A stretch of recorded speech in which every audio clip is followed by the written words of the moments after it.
கண்ணியமான பெரியவர்களே, சகோதரர்களே, அல்லாஹ் சுப்ஹானஹு வ தஆலா இந்த உலக வாழ்க்கையை மறுமை வாழ்க்கைக்கு தயார்படுத்துகின்ற ஒரு வாழ்க்கையாக, ஒரு காலமாக, ஒரு ஆயுளாக அல்லாஹ் தந்திருக்கிறார். இந்த உலக வாழ்க்கையில் மனிதர்களாக எங்களுக்கு பல்வேறுபட்ட பொறுப்புகளை அல்லாஹ் தந்திருக்கிறார்.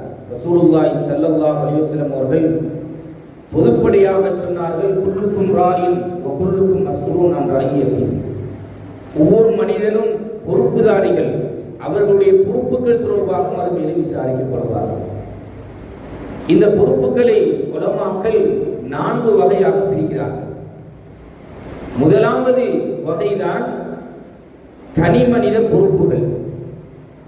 ஒரு மனிதன் தன்னிடம் கவனிக்க வேண்டிய சில பொறுப்புகள் இருக்கின்றன. அது பற்றி மறுமையிலே விசாரிக்கப்படுவார். தன்னை பற்றி, தனக்கு அல்லாஹ் தந்திருக்கின்ற நிஅமத்துகள், அருட்கொடைகள், அருட்பாக்கியங்கள் பற்றி மறுமையிலே விசாரிக்கப்படுவார். இதைத்தான் ரசூல் ஸல்லல்லாஹு அலைஹி வஸல்லம் சொன்னார்கள், உங்களுடைய ஆயுளை எப்படி கழித்தீர்கள், உங்களுடைய வாலிபத்தை எப்படி கழித்தீர்கள் என்று அல்லாஹ் சுப்ஹானஹு வ தஆலா மறுமையிலே விசாரிப்பார். எங்களுடைய மிகப்பெரிய அருட்கொடைகள், நிஅமத்துகளை அல்லாஹ் தந்திருக்கிறான். இந்த கண்ணை தந்திருக்கிறான், பேசுவதற்கான நாவை தந்திருக்கிறான். அல்லாஹ் குர்ஆனிலே சொல்கிறான், நீங்கள் இந்த நாவை பார்க்க வேண்டாமா, உதட்டை பார்க்க வேண்டாமா? இதைகள் எல்லாம் மிகப்பெரிய அருட்கொடைகளாக சிந்திக்கக்கூடிய அறிவை அல்லாஹ் சுப்ஹானஹு வ தஆலா தந்திருக்கிறான். நடக்கக்கூடிய காலை தந்திருக்கிறான். எனவே இதற்கு கொடுக்க வேண்டிய பொறுப்புகள், இந்த அமானிதத்தை, இந்த அருட்கொடையை, அருட்பாக்கியங்களை நாங்கள் எப்படி இந்த உலகத்திலே நடைமுறைப்படுத்துகிறோம், செயற்படுத்துகிறோம் என்பது தொடர்பாக மறுமையிலே எங்களுக்கு விசாரணை இருக்கிறது. எங்களை பற்றி, எங்களுடைய ஷக்ஸியா, எங்களை பற்றிய ஒரு விசாரணை இருக்கிறது.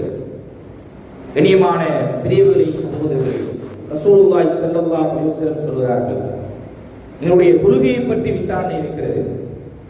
அல்லாஹ்வுடைய கட்டளைகளை நீ பேணினாயா, நீ செய்தாயா, அதிலே நீ பராமுகமாக இருந்தாயா, கவனீனமாக இருந்தாயா, எவ்வளவு தூரம் இதனை நிறைவேற்றினாய் என்கின்ற விசாரணை. அது பொறுப்பு. அது எங்களை மனிதர் என்ற வகையில் நாங்கள் படைக்கப்பட்டிருக்கின்ற நாங்கள் கேட்காமலேயே அல்லாஹ் சுப்ஹானஹு வ தஆலா மிகப்பெரிய ஒரு அன்பளிப்பு, அருட்கொடை, அருட்பாக்கியம் தான் இந்த ஈமான், இஸ்லாம் என்கின்ற பாக்கியத்தை அல்லாஹ் தந்திருக்கிறார். நாங்கள் கேட்காமலேயே பரம்பரையாக அல்லாஹ் எங்களுக்கு இந்த பாக்கியத்தை தந்து கொண்டிருக்கிறார். மிகப்பெரிய அருட்கொடை. ஸல்லல்லாஹு அலைஹி வஸல்லம் சொன்னார்கள், அல்லாஹ் சுப்ஹானஹு வ தஆலா மறுமையிலே எல்லோரையும் மன்னிப்பான். எல்லோரையும் மன்னிப்பான். எந்த அளவு தூரம் என்றால், ஒன்றுமே செய்யவில்லை, கலிமா மட்டும்தான் உலகத்திலே சொல்லியிருக்கிறார். பஞ்சமா பாதகங்களிலும், அட்டூழியங்களிலும், அட்டகாசங்களிலும் உலகத்திலே வாழ்ந்துவிட்டு மரணித்திருக்கிறார். அவரிடத்தில் எடுப்பதற்கு எந்த ஒரு நலவுமே இல்லை. கடைசியாக அல்லாஹ் கேட்பான், ஏதாவது ஒன்று இருக்கிறதா, ஏதாவது ஒன்று இந்த நரகத்திலே இருந்து உன்னை விடுதலை செய்வதற்கு இருக்கிறதா? அவன் சொல்லுவான், யா அல்லாஹ், நான் கலிமா சொல்லியிருக்கிறேன், லா இலாஹ இல்லல்லாஹ் முஹம்மதுர் ரசூலுல்லாஹ், இந்த கலிமாவை நான் சொல்லியிருக்கிறேன். அல்லாஹ் சுப்ஹானஹு வ தஆலா அந்த கலிமா சொன்னதற்காக அவனை நரகத்திலே இருந்து அல்லாஹ் விடுதலை செய்வான். கண்ணியமான பெரியவர்களே, சகோதரர்களே, அப்படிப்பட்ட பாக்கியத்தை அல்லாஹ் எங்களுக்கு தந்து எங்களிடத்திலே சில பொறுப்புகளை தந்திருக்கிறார். உன்னுடைய இபாதத், வணக்க வழிபாடுகள் இதனுடைய பொறுப்பு. வெறுமனே கடமைக்காக வேண்டி செய்வதல்ல, இது என்னுடைய பொறுப்பு. இதை பற்றி விசாரிக்கப்படுகிறேன். என்னிடத்தில் அல்லாஹ் தனித்தனியே விசாரிக்க இருக்கிறான் என்பதை நாங்கள் அஞ்சி பயந்து அந்த பொறுப்புகளிலே கவனம் செலுத்துவோம். எங்களுடைய கண்ணுக்கு அல்லாஹ் கண்ணை தந்திருக்கிறான். அதனை பாதுகாப்பது, அதனை பராமரிப்பது, அதற்கான பொறுப்பு இருக்கிறது. அதற்கான தூங்குவதற்கான ஓய்வை கொடுக்க வேண்டிய பொறுப்பு ஒவ்வொரு மனிதனுக்கும் இருக்கிறது. இதிலே அசட்டுத்தனமாக இருந்தால், இதிலே கவனீனமாக இருந்தால், இந்த ஒவ்வொரு உடல் உறுப்புகளும் இது மறுமையிலே சாட்சி சொல்லும். குர்ஆன் சொல்கிறது, அல் யௌம நக்திமு அலா அஃப்வாஹிஹிம் வ துகல்லிமுனா ஐதீஹிம் வதஷ்ஹது அர்ஜுலுஹும் பிமா கானூ யக்ஸிபூன். உங்களுடைய வாய்களுக்கு நாங்கள் சீலடிப்போம், உங்களுடைய வாய்களுக்கு நாங்கள் சீலடிப்போம், பேச முடியாது. அல்லாஹ் சொல்றான், அல்-யௌம நக்திமு அலா அஃவாஹிஹிம் வ துகல்லிமுனா ஐதீஹிம். உங்களுடைய கைகளை நாங்கள் பேச வைப்போம். வதஷ்ஹது அர்ஜுலுஹும், உங்களுடைய கால்களை நாங்கள் சாட்சி சொல்ல வைப்போம். பிமா கானூ யக்ஸிபூன், உலகத்தில் நீங்கள் என்ன செய்து கொண்டிருந்தீர்கள். இனிமான பிரியவுகளை சகோதரர்களே, மிக பிரதானமான பொறுப்பு ஒவ்வொரு மனிதனும் தன்னை பற்றி சிந்திக்க வேண்டும். தனக்கு அல்லாஹ் இந்த ஆயுளை, இந்த வாழ்க்கையை, இந்த வாழ்நாளை, இந்த வயதை, இந்த வாலிபத்தை, இந்த வயோதிபத்தை அல்லாஹ் எனக்கு தந்திருக்கிறானே, அதனோடு சேர்த்து பொறுப்புகளையும் தந்திருக்கிறானே, இதனை நான் நிறைவேற்றுகிறேனா? கண்ணியமான பிரியவுகளை சகோதரர்களே, இதிலே மிக முக்கியமாக நாங்கள் கவனம் செலுத்துவோம். இரண்டாவது ரசூலுல்லாஹி ஸல்லல்லாஹு அலைஹி வஸல்லம் சொன்ன பொறுப்பு தான் ஒவ்வொரு மனிதனும் அவருடைய குடும்பத்துக்கு பொறுப்பாளியாக இருக்கிறார். யா அய்யுஹல்லதீன ஆமனூ கூ அன்ஃபுஸக்கும் வ அஹ்லீக்கும் நாரா. குர்ஆன் சொல்கிறது இன்னொரு இடத்திலே, வலா தஸிரு வாஸிரத்துன் விஸ்ர உக்ரா. யார் செய்த பாவமும் இன்னொரு மனிதனுக்கு வந்து சேர மாட்டார். ஒரு நண்பர் அவர் பாவம் செய்கிறார் என்பதற்காக நாங்கள் தண்டிக்கப்பட மாட்டோம். ஆனால் குடும்பத்துக்கு அதை விதிவிலக்காக அல்லாஹ் சொல்றார். யா அய்யுஹல்லதீன ஆமனூ கூ அன்ஃபுஸக்கும் வ அஹ்லீக்கும் நாரா. உங்களையும் உங்களுடைய குடும்பத்தையும் நரக நெருப்பிலே இருந்து பாதுகாத்துக். உங்களுடைய மனைவியை பற்றி மறுமையிலே விசாரிக்கப்படும், உங்களுடைய பிள்ளைகளை பற்றி மறுமையிலே விசாரிக்கப்படும், மனைவியிடத்திலே கணவனை பற்றி விசாரிக்கப்படும், கணவனுடைய சொத்தை பற்றி விசாரிக்கப்படும். நீ இதனை உன்னுடைய கற்பொழுக்கத்தோடு நடந்து கொண்டாயா? உன்னுடைய கணவனுக்கு நம்பிக்கையாளராக நீ நடந்து கொண்டாயா? அவனுடைய பிள்ளைகளை சரியாக பராமரித்தாயா என்று மனைவிக்கு விசாரிக்கப்படுவது போன்று கணவனுக்கும் விசாரிக்கப்படுகிறது. இன்று நாங்கள் வியாபாரத்திலும் தொழிலும் உத்தியோகத்திலும் நேரங்களை காலங்களை செலவழித்துக் கொண்டிருக்கிறோமே தவிர குடும்பங்களுக்கான அந்த பொறுப்புகள் சரியான முறையில் நாங்கள் நிறைவேற்றுகிறோமா என்பதை நாங்கள் சிந்திக்க வேண்டும். எங்களுடைய மனைவி விடயத்தில் நாங்கள் எவ்வளவு தூரம் கரிசனையோடு, அன்போடு, பாதுகாப்போடு நாங்கள் அவர்களோடு நடந்து கொள்கிறோம். பிள்ளைகளுடைய விடயத்திலே எவ்வளவு தூரம் நாங்கள் கரிசனை எடுக்கிறோம். அவர்களுடைய ஆன்மீக, அவர்களுடைய ஆற்றல், அபிவிருத்தி, கல்வி, பாதுகாப்பு, சுகாதாரம், இந்த விடயங்களிலே நாங்கள் எவ்வளவு தூரம் முக்கியத்துவம் கொடுக்கிறோம். அந்த பொறுப்புகளை சரிவர நிறைவேற்றுகிறோமா? அவனுடைய தொழுகை, அவனுடைய இபாதத், அவனுடைய வணக்க வழிபாடு, அவனுடைய அஹ்லாக், பண்பாடுகள், ஒழுக்கங்கள் விடயங்களில் நாங்கள் கவனம் செலுத்துகிறோமா? கண்ணியமானவர்களே, பொறுப்புகள் மறுமையிலே விசாரிக்கப்பட இருக்கின்ற பொறுப்புகள், அமானிதமாக அல்லாஹ் சுப்ஹானஹு வ தஆலா தந்த பொறுப்புகள். இந்த பிள்ளைகளை அல்லாஹ் சுப்ஹானஹு வ தஆலா குர்ஆனிலே அமானிதம் என்று சொல்கிறார். அப்ப தனி நபர் பொறுப்பு இருப்பது போன்று அல்லாஹ் சுப்ஹானஹு வ தஆலா குடும்பத்துடைய ஒரு பொறுப்பையும் எங்களுக்கு தந்திருக்கிறார், மறுமையிலே விசாரிக்க இருக்கிறார். அதனால் அதற்கு செய்கின்ற அநியாயங்கள், துரோகங்கள், அந்த பொறுப்பில் நாங்கள் கவனீனமாக பொடுபோக்காக இருக்கின்ற போது அதற்குரிய தண்டனையும் எங்களுக்கு இருக்கிறது என்பதைத்தான் யா அய்யுஹல்லதீன ஆமனூ கூ அன்ஃபுஸக்கும், உங்களையும் வ அஹ்லீக்கும், உங்களுடைய குடும்பத்தையும் நரக நெருப்பிலிருந்து பாதுகாத்துக் கொள்ளுங்கள் என்று அல்லாஹ் சொல்கிறார். எனவே கண்ணியமான பிரியவுகளை சகோதரர்களே, குடும்ப விடயத்திலே இன்று நாங்கள் பேசுகிறோம், பார்க்கிறோம். ஒழுக்க விழுமியங்களற்ற நிலைகளையும், சமூக சீர்கேடுகளையும், பாவங்களையும், அட்டகாசங்களையும், அட்டூழியங்களையும் இன்று எந்த அளவு தூரம் என்றால் விஞ்ஞானம் வளர்ந்திருக்கிறது என்று சொல்கிறோம், அறிவு வளர்ந்திருக்கிறது என்று சொல்கிறோம். ஆனால் இந்த பல்கலைக்கழகங்களிலே செய்யப்படுகின்ற ஆய்வு முஸ்லிம் மாணவ மாணவிகளிடத்திலே இஸ்லாத்தை விட்டும் வெளியேறுகின்ற நாஸ்தீக சிந்தனையை நோக்கி செல்கின்ற ஒரு கவலையான செய்தியும் இன்று சர்வசாதாரணமாக இந்த நாட்டிலே நடைபெற்றுக் கொண்டிருக்கிறது. அல்லாஹ் எங்களுடைய பிள்ளைகளை பாதுகாக்க வேண்டும். எங்களுடைய வீட்டிலே இப்படியான நிலை வந்து விடாமல் அல்லாஹ் பாதுகாக்க வேண்டும். கண்ணியமானவர்களே, இது பொறுப்பு, அமானிதம். வெறுமனே திருமணம் முடித்தோம், பிள்ளைகளை பெற்றெடுத்தோம், 1, 2, 3, 4, 5 என்று பிள்ளைகள் இருக்கிறது, சந்தோஷமாக செல்கிறோம். எனக்கு 4 குழந்தைகள், என்னுடைய பிள்ளை பல்கலைக்கழகத்திலே படிக்கிறது, என்னுடைய பிள்ளை அங்கே இருக்கிறது, இவ்வளவு ரிசர்ச் எடுத்திருக்கிறது, அது சந்தோஷப்பட வேண்டும். அது பிள்ளைக்கு, ஒரு தந்தைக்கு இருக்கின்றது மிக அதி உயர் சந்தோஷம். அதுதான் பிள்ளையுடைய முன்னேற்றம், பிள்ளையுடைய வளர்ச்சி தான் ஒரு பெற்றோருக்கு இருக்கின்ற ஆக சந்தோஷம். ஆனால் அங்கே ஆன்மீகம் இல்லை என்றால், அல்லாஹ் பற்றிய பயம் அங்கே இல்லை என்றால், கண்ணியமான பிரியவர்களே சகோதரர்களே, ஒரு போதும் அது எங்களை சுவர்க்கத்துக்கு குடும்பமாக கொண்டு போய் சேர்க்க மாட்டார். எனவே இரண்டாவது பொறுப்பு தான் எங்களுடைய குடும்பத்தை பற்றிய பொறுப்பு. கண்ணியமான பிரியவர்களே சகோதரர்களே, மூன்றாவது ரசூலுல்லாஹி ஸல்லல்லாஹு அலைஹி வஸல்லம் அவர்கள் சொல்லக்கூடிய பொறுப்பு தான் சமூக பொறுப்பு. அயலவர்களை பற்றி நபி அவர்கள் பேசியிருக்கிறார்கள்.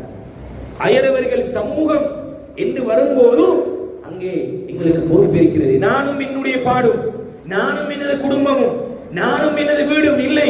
நபி அவர்கள் சொன்னார்கள், ஜிப்ரீல் அலைஹிஸ்ஸலாத்து வஸ்ஸலாம் அவர்கள் என்னுடைய பக்கத்து வீட்டுக்காரருடைய உரிமையை பற்றி, அந்த பொறுப்பை பற்றி பேசி பேசி நான் நினைத்தேன், என்னுடைய அனந்தர சொத்திலும் அவர்களுக்கு பங்கு கொடுக்க வேண்டி வந்து விடுமோ என்று அஞ்சுகின்ற அளவுக்கு ரசூல் ஸல்லல்லாஹு அலைஹி வஸல்லம் அவர்கள் அயலவர்களை பற்றி பேசினார், குடும்ப உறவுகளை பற்றி பேசினார்கள்.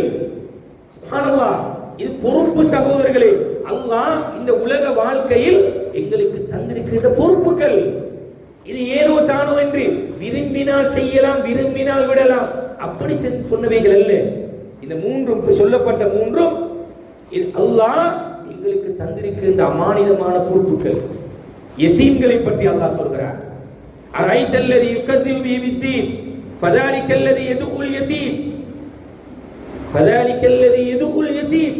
நபியவர்கள் சொன்னார்கள், ஒரு யதீமை பராமரிப்பவன், ஒரு யதீமுடைய சொத்தை பாதுகாத்து பராமரித்து அவனுடைய வயது வந்ததன் பின்னால் அவருக்கு வழங்குவது, சொன்னார்கள் சுவர்க்கத்திலே இரண்டு விரல்களையும் காட்டி, பெருவிரலையும் இந்த ஆட்காட்டி விரலையும் காட்டி சொன்னார்கள், சுவர்க்கத்தில் என்னோடு இப்படி இருப்பார்கள். கண்ணியமான பிரியவர்களே சகோதரர்களே, பொறுப்பு இது. சமூக அக்கறையோடு, சமூக பொறுப்போடு ஏழை எளியவர்கள் இருக்கிறார்கள், வசதியற்றவர்கள் இருக்கிறார்கள்.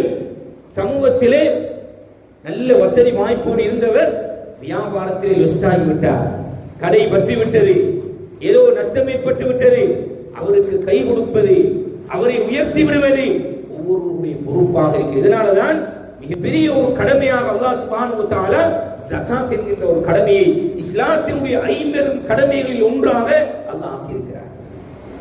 எங்களிடத்தில் பொருளாதாரத்திலே அந்த குறிப்பிட்ட தொகையை குறிப்பிட்ட காலம் வைத்திருப்பவர்கள் 2.5% ஒவ்வொரு வருடமும் ஜகாத் கொடுக்க வேண்டும் என்கின்ற பொறுப்பை அல்லாஹ் சுப்ஹானஹு வ தஆலா எங்களுக்கு வழங்கி இருக்கிறார். ஜகாத்துக்கு அப்பால் அல்லாஹ் ஹதியாவை பற்றி பேசியிருக்கிறார், ஹிபத்தை பற்றி பேசியிருக்கிறார், வக்ஃபை பற்றி பேசியிருக்கிறார், சதகாவை பற்றி பேசியிருக்கிறார், உதுஹியாவை பற்றி பேசியிருக்கிறார், அகீகாவை பற்றி பேசியிருக்கிறார். நிறைய சதகாக்கள் அடுத்தவர்களுடைய, ஏழைகளுடைய, பசியோடு இருக்கக்கூடியவர்களுடைய, கஷ்டத்தோடு இருக்கக்கூடியவர்களுடைய, சமூகத்திலே நலிவுற்றவர்களை கவனிப்பது, பராமரிப்பது, பாதுகாப்பது ஒவ்வொரு மனிதனுடைய பொறுப்பு என்பதை ரசூலுல்லாஹி ஸல்லல்லாஹு அலைஹி வஸல்லம் அவர்கள் அடையாளப்படுத்தினார். எனவே கண்ணியமானவர்களே, முதலாவது தனிநபர் பொறுப்பு. எங்களை பற்றி, எங்களுக்கு அல்லாஹ் தந்திருக்கின்ற அருட்கொடைகள், நிஅமத்துகள், அருட்பாக்கியங்கள், இதை பற்றி மறுமையிலே விசாரிக்கப்படுவோம். இரண்டாவது எங்களுடைய குடும்பம், குடும்பத்தை பற்றி நாங்கள் மறுமையிலே விசாரிக்கப்படுவோம். மூன்றாவது அது சமூக பொறுப்புகள். எங்களுடைய அயலவர்கள், உற்றார் உறவினர்கள், எத்தனையோ பேர் நல்ல வசதி வாய்ப்போடு இருக்கிறோம், குடும்பத்திலே மிகவும் வறிய நிலையில், கஷ்டமான நிலையில், எங்களுடைய நெருக்கமான இரத்த உறவுகள் வாழ்ந்து கொண்டிருக்கிறார்கள். கவனிப்பதற்கு நேரம் இல்லை, பார்ப்பதற்கு நேரம் இல்லை, பேசுவதற்கு நேரம் இல்லை. சொந்த உம்மா வாப்பாவோடு சென்று அன்பை பகிர்ந்து கொள்வதற்கு எங்களுக்கு நேரம் இல்லை. கண்ணியமானவர்கள், இது பொறுப்பு. கடமைக்காக வேண்டி செய்வதல்ல, கடமைக்காக வேண்டி அல்ல, இது அல்லாஹ் எங்களுக்கு தந்திருக்கின்ற பொறுப்பு. குறிப்பாக குர்ஆனில் அல்லாஹ் சுப்ஹானஹு வ தஆலா உங்களுடைய பெற்றோர்கள் வயது முதிர்ந்து விட்டால் பொறுப்புகள் அதிகரித்துவிடும். சாதாரணமான நிலையில் உள்ள பெற்றோர்களை விடவும் வயது முதிர்ந்து விட்டால் பொறுப்புகள் அதிகரித்துவிடும். அவர்களை பராமரிப்பது, பாதுகாப்பது, அவர்களுடைய சுத்தம், சுகாதாரம், ஆரோக்கியம், இவைகளிலே கவனம் செலுத்த வேண்டும் என்று குர்ஆன் சொல்கிறது. அவர்களை விரட்டிவிட வேண்டாம். வலா ததுருல் பைத், வீட்டை விட்டு வெளியேற்றி விட வேண்டாம், விரட்டி விட வேண்டாம். இது குர்ஆன். பொறுப்புகள். நல்ல இபாதத், நல்ல வணக்கசாலி, முன்சஃபிலே நின்று தொழுகிறோம், ஆனால் அவருடைய சமூக பொறுப்பை பார்த்தால் அவருடைய ஜீரோ. கண்ணியமானவர்களே, மறுமையிலே அது தொடர்பாக விசாரணைக்கு எங்களுக்கு பதில் சொல்ல முடியாமல் போய்விடும். நான்காவது பொறுப்பு தான் அது நிர்வாக ரீதியான பொறுப்புகள். அது அல்லாஹ் சுப்ஹானஹு வ தஆலா எல்லோருக்கும் அந்த தகுதியை, அந்த திறமையை, அந்த ஆற்றலை அல்லாஹ் கொடுப்பது கிடையாது. கொடுத்தாலும் அதற்குரிய கண்ணியம், சங்கை, சிறப்பு அது அதி உச்ச இடத்திலே இருக்கிறது. இரண்டு விதமாக ரசூல் ஸல்லல்லாஹு அலைஹி வஸல்லம் இந்த நிர்வாக ரீதியான பொறுப்புகளை பார்த்தார். குர்ஆனில் அல்லாஹ் சுப்ஹானஹு வ தஆலா பள்ளி வாயில்களை நிர்வகிக்கின்றவர்களுக்கான சில கட்டளைகளையும் சட்ட திட்டங்களையும் ஒழுங்கு விதிகளையும் அல்லாஹ் சுப்ஹானஹு வ தஆலா சொல்லியிருக்கிறார். அதுதான் எல்லா நிறுவனமயப்படுத்தப்பட்ட நிர்வாகங்களுக்குமான கட்டமைப்பு. ஒரு மனிதனுக்கு, ஒரு முஸ்லிமுக்கு இருக்கின்ற அடையாள சின்னங்களில் ஆக அதி உயர் உள்ளத்தில் இருக்கக்கூடிய ஒன்றுதான் பள்ளி வாயில். அதற்கு இருக்க வேண்டிய தகுதியை, தராதரத்தை குர்ஆன் சொல்கிறது. அதுதான் ஏனைய சமூக கட்டமைப்போடு, சமூக நிறுவனங்களோடு நாங்கள் வேலை செய்யக்கூடியவர்களாக இருந்தால் எங்களிடத்திலே வர வேண்டிய அந்த பொறுப்புகளாக இருக்கிறது. கண்ணியமானவர்களே, குர்ஆன் சொல்கிறது சூரத்து தௌபாவினுடைய 18வது வசனம், இன்னமா யஅமுரு மஸாஜிதல்லாஹ், அல்லாஹ்வுடைய பள்ளி வாயில்களை நிர்வகிக்கக்கூடியவர்கள், அல்லாஹ்வுடைய மாளிகையை, அல்லாஹ் பள்ளி வாயிலை அல்லாஹ்வோடு இணைத்து சொல்கிறான் குர்ஆனில். இன்னமா யஅமுரு மஸாஜிதல்லாஹ், அல்லாஹ்வுடைய மாளிகைகளை நிர்வகிக்கக்கூடியவர்கள். யஅமுரு என்றால் அதனை நிர்வகிக்கக்கூடியவர்கள், கட்டுக்காக்கக்கூடியவர்கள், பாதுகாக்கக்கூடியவர்கள். மன் ஆமன பில்லாஹ், முதலாவது பொருட்டி சொல்கிறான், முதலாவது பண்பு சொல்கிறான், அவர்கள் உண்மையான ஈமான்தாரியாக இருக்கிறவர், அல்லாஹ் பற்றி அசைக்க முடியாத நம்பிக்கை உள்ளவர்களாக இருக்கிறவர். அல்லாஹ் தான் எனக்கு சோதனை தருவதும் அல்லாஹ் தான், நலவு தருவதும் அல்லாஹ் தான், என்னுடைய கஷ்டத்தை போக்குவோனும் அவன் தான், எனக்கு நல்லதை தருவோனும் அவன் தான். அல்லாஹ் தான் ராசிக், அவன் தான் எனக்கு உணவளிப்பவன். அல்லாஹ் ஷாஃபி, அவன் தான் தருகின்ற நோயை குணப்படுத்துபவன். 99 அஸ்மாஉ சிஃபாத் இருக்கிறது.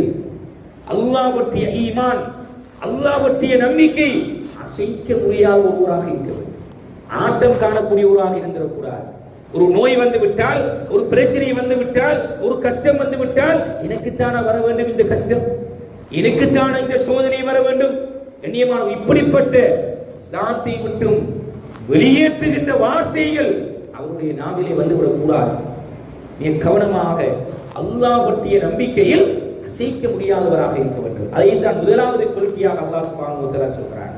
இன்னமா யஅமுரு மஸாஜிதல்லாஹ் மன் ஆமன பில்லாஹ், அதனோடு சேர்த்து அல்லாஹ் வல் யௌமில் ஆகிர், நிர்வகிக்கக்கூடியவர்களுக்கு இருக்க வேண்டிய தகுதிதான் மறுமை பற்றிய பயம் அவருக்கு இருக்க வேண்டும், நம்பிக்கை இருக்க வேண்டும்.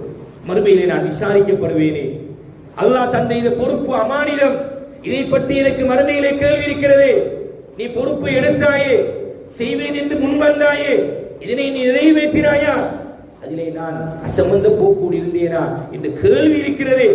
மறுமை என்று ஒன்று இருக்கிறது என்ற அச்சம் உள்ளவராக, பயம் உள்ளவராக அவர் இருக்க வேண்டும் என்பதை குர்ஆன் சொல்கிறது.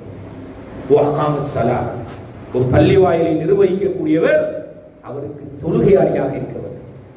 தொழுகையாளி என்று குர்ஆன் சொல்லவில்லை, வஅகாமஸ் ஸலாத், தொழுகையை நிலைநாட்டக்கூடியவராக இருக்க வேண்டும்.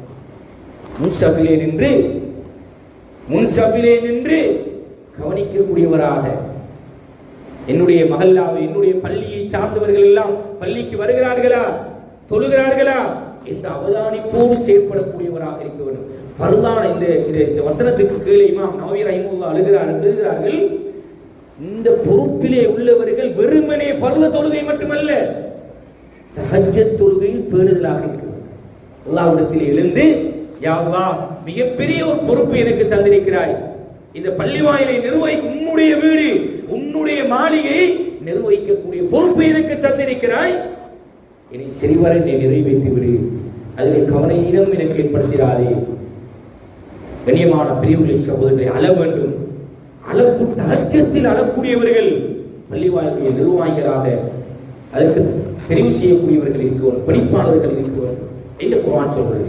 வஅகாமஸ் ஸலாத் வஆத்தஸ் ஸகாத், அடுத்த கொள்கையாக குர்ஆன் சொல்கிறது, இந்த தான் வகிக்கின்ற அந்த நிர்வாகம் அதற்கு செலவழிக்கக்கூடியவராக இருக்கிறது. அடுத்தவர்களிடம் வாங்குவது, பெறுவது, வசூலிப்பது, அது ஒரு புறம் இருக்க, நான் என்ன செய்திருக்கிறேன்?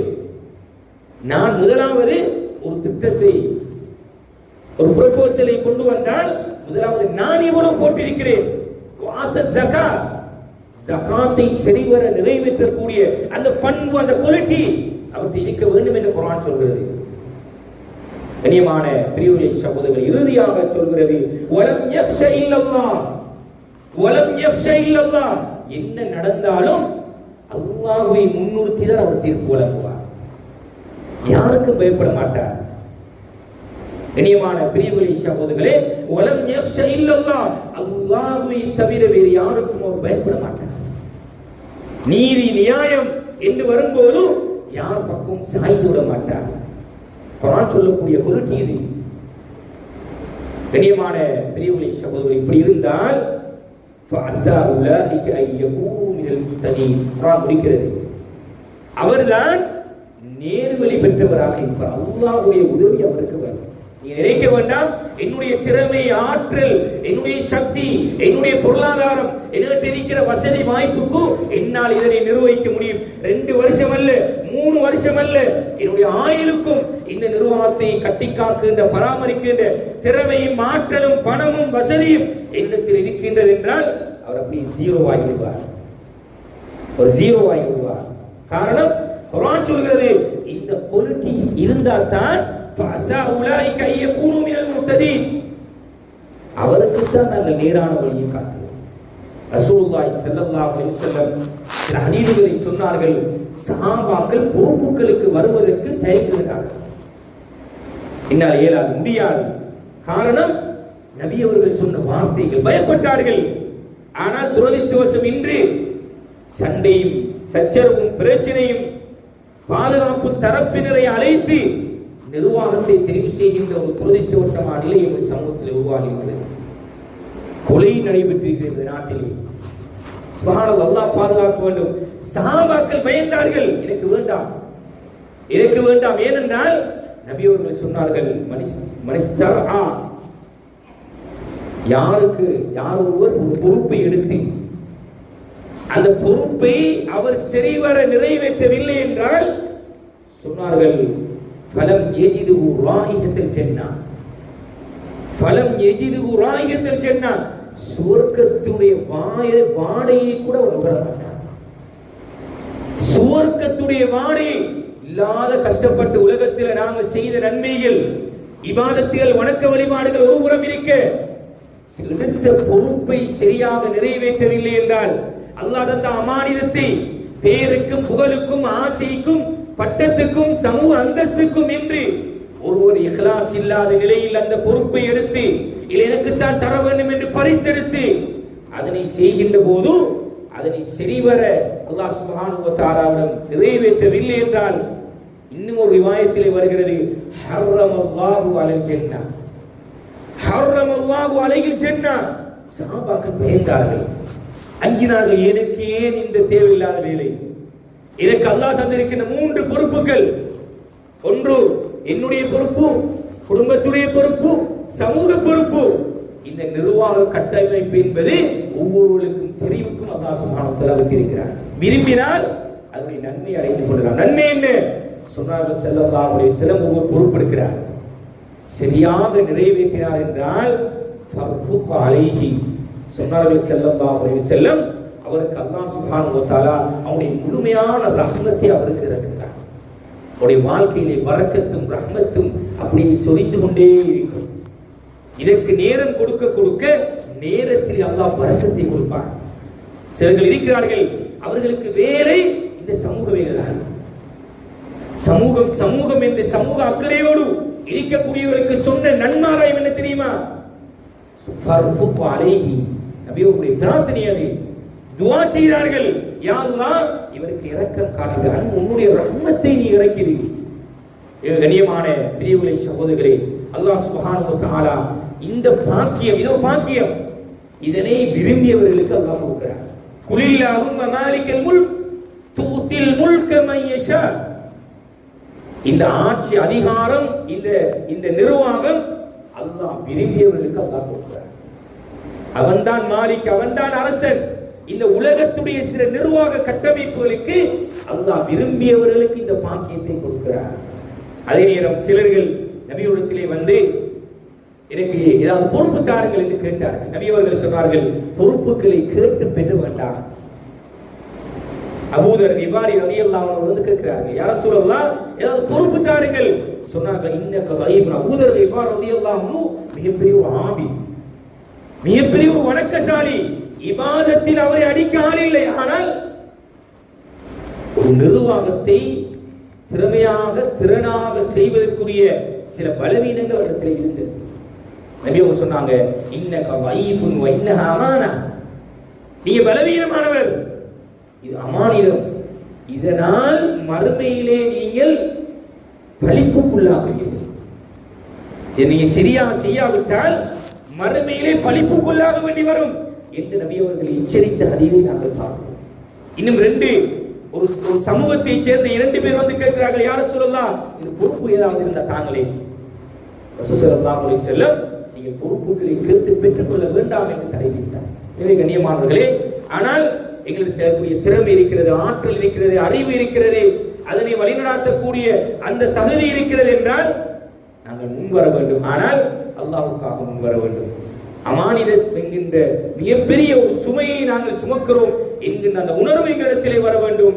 அல்லாஹ் பற்றிய அச்சம் எங்களிடத்தில் இருக்க வேண்டும். தொழுகையிலே நாங்கள் சீராக இருக்க வேண்டும். ஜகாத்தை சரியாக நிறைவேற்றக்கூடியவர்களாக இருக்க வேண்டும். அதே நேரம் அதனோடு சேர்த்து அதிகமான சில பண்பாடுகளை நபி அவர்கள் கற்றுத்தந்தார்கள். அவரிடத்திலே பொறுமை இருக்க வேண்டும், பணிவுத்தன்மை இருக்க வேண்டும், எல்லோரையும் அனுசரித்து நடக்கக்கூடிய அந்த திறன் அவரிடத்தில் இருக்க வேண்டும். மசூரா செய்கின்ற ஒரு முடிவை எடுத்துவிட்டு வந்து இது என்னுடைய முடிவுதான் என்று சொல்லக்கூடிய நிலையை தாண்டி ஆலோசனை செய்து அந்த ஆலோசனைகளை பொருத்தமான அல்லாஹ்வுக்கு பொருத்தமான முன்வைத்து அந்த ஆலோசனையை தீர்மானிக்கின்ற அந்த திறமை ஆற்றல் உள்ள ஒருவராக இருக்க வேண்டும் என்கின்ற விடயங்களை எல்லாம் ரசூலுல்லாஹி ஸல்லல்லாஹு அலைஹி வஸல்லம் சொல்லியிருக்கிறார். எனவே நிர்வாக கட்டமைப்பு என்பது அது பள்ளி வாயிலாக இருக்கலாம், ஏனைய சமூக நிறுவனங்களாக இருக்கலாம். எங்களுக்கு அதனை அமானிதமாக பொறுப்படுத்தி செய்யலாம் என்று இருந்தால் மாத்திரம் அதை நாங்கள் பொறுப்பெடுக்க வேண்டும். இல்லாவிட்டால் இது எங்களை கொண்டு போய் நரகத்திலே கொண்டு போய் சேர்த்துவிடும். நபி அவர்கள் சொன்னார்களே, சுவர்க்கத்துக்கு போகவில்லை, சுவர்க்கத்துடைய வாடையை கூட நுகர மாட்டார்கள் என்கின்ற எச்சரிக்கையை நாங்கள் ஒவ்வொரு மனதிலே பதிய வைத்து இந்த நிர்வாக ரீதியான விடயங்களில் நாங்கள் செயற்பட வேண்டும். ஆனால் எங்களுக்கு சந்தர்ப்பங்கள் கிடைக்கின்ற போதும் அதுக்குரிய ஆற்றல் திறமை இருக்கின்ற போதும் அந்த சந்தர்ப்பத்தை துஷ்பிரயோகம் செய்து என்னால் முடியாது, என்னால் இயலாது, என்னால் இதில் ஈடுபட முடியாது என்று விலகுவதும் அது அமானிதத்துக்கு செய்கின்ற மிகப்பெரிய துரோகமாக இருக்கிறது என்பதை நாங்கள் கவனத்தில் கொள்ள வேண்டும். இறுதியாக இதற்கு நாங்கள் தெரிவு செய்கின்றவர்கள் அவர்களும் மறுமையிலே விசாரிக்கப்படுவார். இவரை போடுங்க, இவரை நான் ஆமோதிக்கிறேன் என்று ஒருவரை நாங்கள் நியமிக்கின்ற போது அவருடைய செயற்பாட்டிலே அவர் சரியாக நடக்காத போது அதற்கான விசாரணை எங்களிடத்தில் இருக்கிறது. எனவே நாங்கள் ஒருவரை ஆமோதிக்கின்றவர்கள் கூட அல்லது வாக்களிக்கப்படுகின்றவர்கள் கூட இதற்கு தகுதியானவரா, திறமையானவரா, பொருத்தமானவரா, இந்த ஆற்றல் உள்ளவரா, இவர் இதை செய்யக்கூடியவரா, அமானிதத்தை நிறைவேற்றக்கூடியவரா என்கின்ற சிந்தனையோடு நாங்கள் தெரிவு செய்வோம். அது பள்ளி வாயிலாக இருக்கலாம், அது ஏனைய சமூக நிறுவனங்களாக இருக்கலாம். பேரை போட்டுவிட்டோம், முதலாவது கூட்டத்துக்கு வந்தவர் அடுத்த பொதுச்சபை கூட்டத்திற்கு தான் வரக்கூடிய ஒருவராக இருக்கிறார் என்றால் கண்ணியமானவர்களே, இது மிகப்பெரிய ஒரு மோசடியை நிறைவேற்றியிருக்கிறார். எனவே அல்லாஹ் சுப்ஹானஹு வ தஆலா எங்களுக்கு தந்திருக்கின்ற 4 பொறுப்புகள், அதிலே 3 அது இயற்கையாக அல்லாஹ் எங்களுக்கு தந்திருக்கிறார். அதை பற்றி மறுமையிலே நாங்கள் விசாரிக்கப்பட இருக்கிறோம். முதலாவது எங்களை பற்றி அல்லாஹ் எங்களிடத்தில் விசாரிக்க இருக்கிறார். இரண்டாவது எங்களுடைய குடும்பத்தை பற்றி அல்லாஹ் விசாரிக்க இருக்கிறார். மூன்றாவது சமூகம் சார்ந்த அம்சங்களில் பற்றி அல்லாஹ் சுப்ஹானஹு வ தஆலா எங்களிடத்தில் விசாரிக்க இருக்கிறார். நான்காவது அதற்கு தாமாக அந்த பொறுப்புகளை எடுத்துக்கொண்டால் அதை பற்றிய விசாரணை கடுமையாக இருக்கும். அதுவும் ஒரு பொறுப்பாக ரசூலுல்லாஹி ஸல்லல்லாஹு அலைஹி வஸல்லம் சொன்னார்கள். எனவே இந்த 4 பொறுப்புகளையும் நாங்கள் சரிவர நிறைவேற்றி எங்களுடைய மறுமைக்கான அந்த விமோசனத்தை பெற்ற நன்மக்களாக எங்களை அல்லாஹ் சுப்ஹானஹு வ தஆலா ஆக்குவானாக. யா அல்லாஹ் எங்களுடைய பாவங்களை மன்னிப்பாயாக. யா அல்லாஹ் நாங்கள் அறிந்தும் அறியாமலும் தெரிந்தும் தெரியாமல் செய்த அனைத்து பாவங்களை மன்னிப்பாயாக. யா அல்லாஹ் நல்ல நிர்வாகங்களை நீ தெரிவு செய்வாயாக. பள்ளிவாசலுக்கு பொருத்தமான நல்ல திறமையுள்ள ஆற்றல் உள்ள நல்ல நிர்வாக கட்டமைப்புகளை நீ ஏற்படுத்துவாயாக. யா அல்லாஹ், யார் யாரெல்லாம் பள்ளிவாசலுக்காக தியாகம் செய்து அர்ப்பணித்து மரணித்திருக்கிறார்களோ அவருடைய கபர்களை எல்லாம் சுவர்க்க பூஞ்சொலை ஆக்குவாயாக. இதுவரைக்கும் யார் யாரெல்லாம் பாடுபட்டுக் கொண்டிருக்கிறார்களோ, யார் யாரெல்லாம் தங்களுடைய பொருளாதாரங்களை செலவழித்துக் கொண்டிருக்கிறார்களோ அவருடைய பொருளாதாரங்களை பரக்கத்தும் ரஹ்மத்தும் அபிவிருத்தியும் செய்வாயாக. உடல் ஆரோக்கியத்தை கொடுப்பாயாக. அவருடைய நேரங்களிலே பரக்கத்தை கொடுப்பாயாக. அவர்களுடைய வியாபாரத்திலே விஸ்தீர்ணத்தை கொடுப்பாயாக. மென்மேலும் இந்த பணிகளுக்காக செய்யக்கூடிய நல்ல நசீபையும் தௌஃபீக்கையும் அவர்களுக்கு கொடுப்பாயாக. எங்களுடைய அனைவருடைய பாவங்களை மன்னித்து எங்களுடைய இறுதி நேரத்தை நல்லதாக ஆக்குவாயாக. வ ஆஃபிரு தஅவானா அல்ஹம்துலில்லாஹி ரப்பில் ஆலமீன்.